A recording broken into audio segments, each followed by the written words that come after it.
Рено во својата 100-годишна традиција е една од компаниите која не е само предводник во дизајнот, туку и во технологијата. Со новиот Аустрал, Рено демонстрира еден нов пристап во технологиите, но и во дизајнот. Заменик или наследник на моделот Каџар, Аустрал покажува дека Рено со својата нова генерација има што да покаже. Пред се тоа е електрификацијата. Денеска на тест го имаме моделот со благ хибрид кој е поставен за да подобри не само перформанси, туку и економичноста. Но да почнеме со дизајнот. Се гледа веќе на предницата дека се задржани основните постулати на светлосните групи кои владеат во оваа компанија. Сакестата форма на маската на ладилникот ја разбива огромниот знак на Рено. Но ова не е само знак, туку е куќиште за многу сензори кои ги обслужуваат системите за активна поддршка на возењето. Во новиот дизајн не е ништо радикализирано во однос на претходниот, но забележливи се големите светлосни ленти кои навлегуваат длабоко во петата врата. Тие го кријат гепекот кој има простор доволен за да се сместат повеќе работи. Погледнете и сами. Можеби не е од најголемите во класата, но сосема е доволен да абсорбира торби доволни за 4 патници. Околу Аустрал нема што многу да се дискутира за надворешниот дизајн на задниот дел, но тој потенцира дека овој модел е и динамичен, не е само допадлив. Високата контура на Рено Аустрал не е само да ја нагласи неговата кросоверска намена, туку и да пружи доста простор во внатрешноста. На задната клупа, погледнете колку има простор во сите смерови, има доволно простор за рамениците, има доволно простор за колениците, но и растојанието од главите до покривот е големо. Ме радува што секаде може да се забележат емоции. Ова е возило направено во ниво на изведба Алпине, па затоа во внатрешноста, погледнете, секаде има знаци на сината боја која ја користи Алпин како заштитна. Еве, дури и на сигурносните ремени. За долгите патувања да бидат подобри, направено е и да има два USB од типот C приклучоци, а Рено е посебно горд на своето потекло на Франција, па затоа и на седиштата забележливи се француските знамиња. И конечно на возачкото седиште на Аустрал. А кога сме веќе кај седиштата, морам да истакнам дека тие се направени извонредно комотно, но и ергономски. Возачот како да е гушнат од инструментите, но и од централниот гребен кој има мултифункционална улога. Пред се, тој има големи простори за одложување на дребулии, а мене што многу ми се допаѓа е вистинското растојание каде што можете да ги поставите лактите, односно рацете, кога сте, да кажеме, дур возите на автопат. Добро остварување е и овој дел од централниот гребен, кој може да се движи во зависност од потребите. Тој крие исто така голем простор за одложување на дребулии, а напред се места каде што може да се стават пијалоци или некои други дребулии. Целата атмосфера делува спортски. Гледате дека целата внатрешност е скулптурално направена. Има многу форми, а мајсторски се вметнати и дифузорите за воздух кои како едвај да се забележуваат. Атмосферата во внатрешноста е навистина убава, иако целата внатрешност е тапацирана со црна боја. Возачот е гушнат од два големи дисплеи. Едниот ги покажува виталните функции неопходни за возењето, додека централниот е наменет за инфозабавниот систем. На него можете да се играте колку сакате, но мене малку ме збунува целата конфигурација на воланот и она што се наоѓа зад него. На управувачот имате премногу прекинувачи, а можеби и тоа делува малку збунувачки.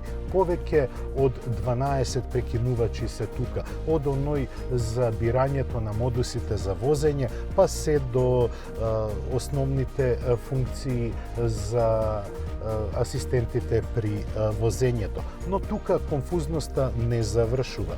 Погледнете, тука имате дури 4 рачки. Едната е за менувачот, другата е за трепкачите и светлата, се разбира за бришачите, но не знам зошто покрај толку електроника Рено ја задржува оваа палка на која се сместени манипулаторите за аудио системот.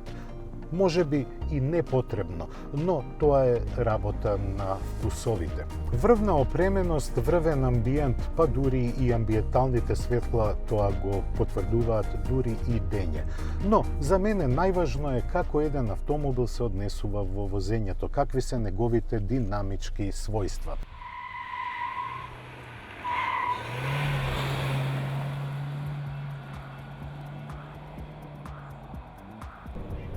Во знак на комфорот, Рено го опремува Аустрал со CVT менувач.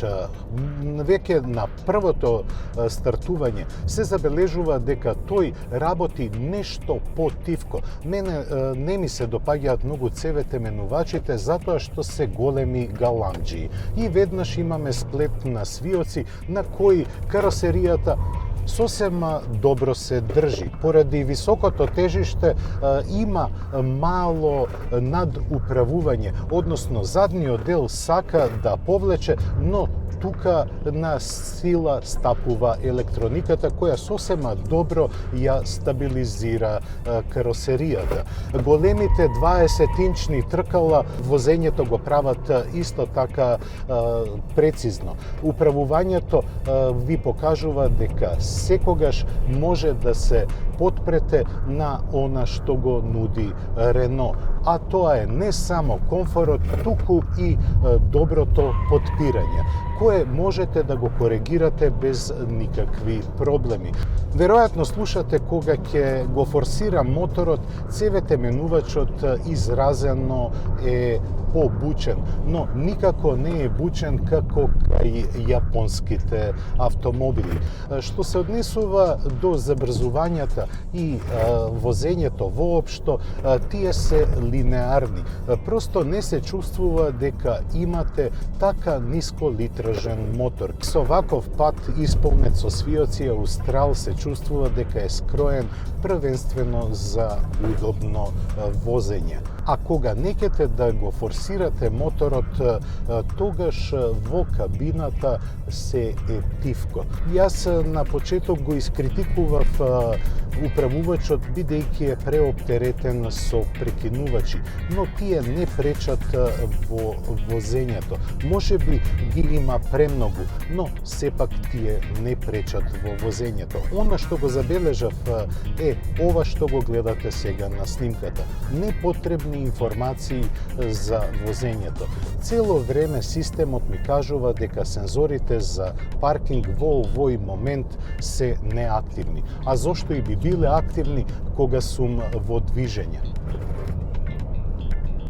Аустралија покажува целата зрелост на Рено. Оваа синергија на благ хибрид и турбобензинец можеби не е од најмодерните, но сепак е скроена да пружи забава во возењето. Првенствената намена на овие склопови е да бидат економични.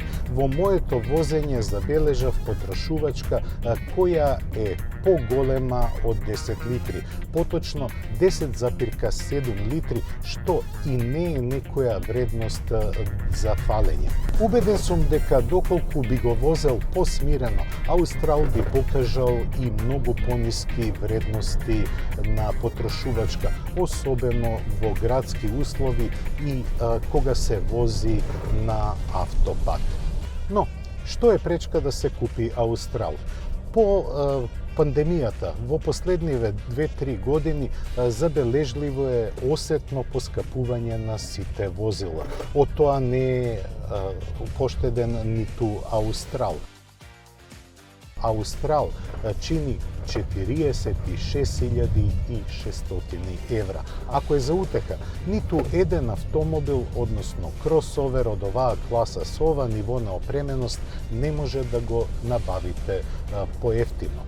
Мене ми се допаѓа целокупниот склоп на Аустрал. Тој е и комотен, тој е и експлозивен, иако има нисколитражен мотор, тој исто така е и удобен и на долги релации. А за цената може да се најде решение преку Шпаркасе лизинг. Со планот на отплата на рати, овоа возило може да чини разумна сума на пари, се разбира ако ја одделите на месечно ниво. Ова беше се што подготвивме за денешното издание на Автомагазин. Останете во добро здравје и расположение, а ние се гледаме следната сабота. До гледање.